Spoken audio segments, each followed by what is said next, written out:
Quel est l'impact de l'hébergement des immigrés en HLM sur leur ségrégation sociale? Des études récentes ont mis en lumière une concentration croissante des ménages immigrés dans les logements sociaux, notamment pour les immigrés d'origine non européenne. D'après ces études, alors que 15% des ménages natifs vivent dans des logements sociaux, cette proportion triple pour les migrants non européens pour atteindre 45%.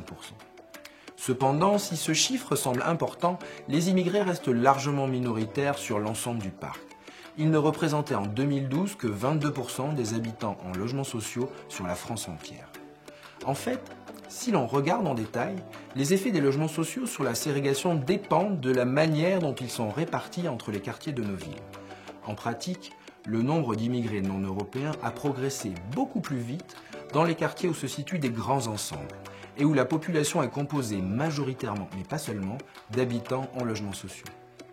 Dans ces quartiers, la part d'immigrés a progressé rapidement, à la fois dans les HLM, mais aussi dans les logements privés du quartier. Ce phénomène a eu pour effet de diminuer la diversité et d'accentuer la ségrégation de ces quartiers.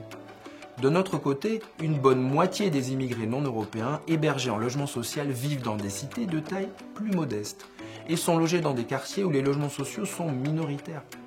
Dans ces quartiers où le profil social de la population est plus varié, les immigrés tendent à être plus nombreux en HLM et sous-représentés dans les logements privés.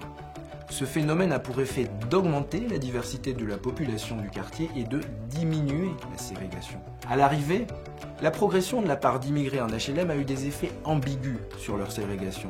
Si leur installation dans des cités de taille modeste a réduit leur concentration, leur installation dans les grands ensembles a renforcé.